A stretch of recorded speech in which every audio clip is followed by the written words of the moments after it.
अस्सलाम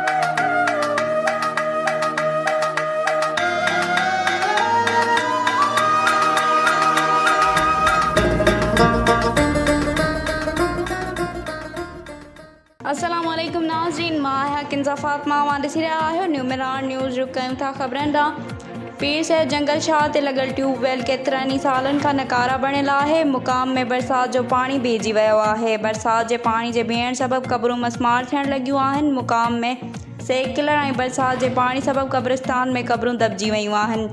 क़ब्रिस्तान में लॻल ट्यूबवेल जे कमरनि जा दरवाज़ा टुटी विया आहिनि। वधीक उन हवाले सां टेलीफोन लाइन ते मौजूदु आहे राणीपुर खां असांजो न्यूमिरान न्यूज़ जो रिपोर्टर मोहम्मद पंजलगाहो। जी मोहम्मद पंजलगाहो, छा तफ़सील आहिनि, आगाह कजो। जी बिल्कुलु, मां तव्हांखे ॿुधाईंदो हलां। राणीपुर लॻो वाक़िअ अलीबरवा पीर सैद जुंगल शाह ते लॻल ट्यूबवेल केतिरनि ई सालनि खां नाकारा बणियल आहे। मुक़ाम में बरसाति जो पाणी बीहजी वियो आहे। बरसाति जे पाणीअ जे बीहण सबबि क़बरूं मसमार थियण लॻियूं आहिनि।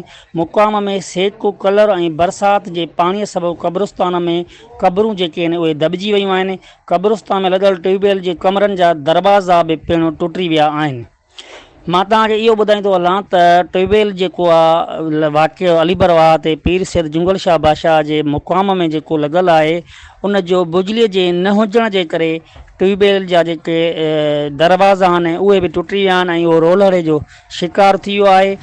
मां तव्हांखे इहो बि ॿुधाईंदो हलां त पीर सैद जुंगल शाह बादशाह ते MNA अदी नफ़ीसा शाह जिलानी कुझु साल पहिरियां आई ऐं साईं जे दरगाह ते चादर पिणु चाढ़ी, जंहिंमें ऐलान कयो हुयो ट्यूबवेल जो त मां तव्हांखे हीअ ट्यूबवेल बि हलाराए ॾींदुमि ऐं चौधी वारी जेकी आहे क़ब्रिस्तान जी उहा बि तव्हांखे कराए ॾींदुमि। पर उहो ऐलान ई रहिजी वियो।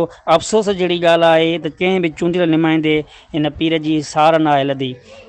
हितां जे मुक़ामी माण्हुनि घुर कई आहे PD स्कारब खैरपुर ऐं चूंडियल नुमाइंदनि MNA अदी नफ़ीसा शाह जिलानी MPA बैरिस्टर हालार खान वसाण खां त मौजूदु जेको ट्यूबवेल आहे उहो हलाए ॾिनो वञे त जीअं क़ब्रिस्तान मां पाणीअ जो सेक कलर ख़तमु थी सघे ऐं क़बरूं मसवार थियण खां बची सघनि। जी वधीक ख़बरुनि ऐं अपडेट्स लाइ ॾिसंदा रहियो न्यूमिरान न्यूज़।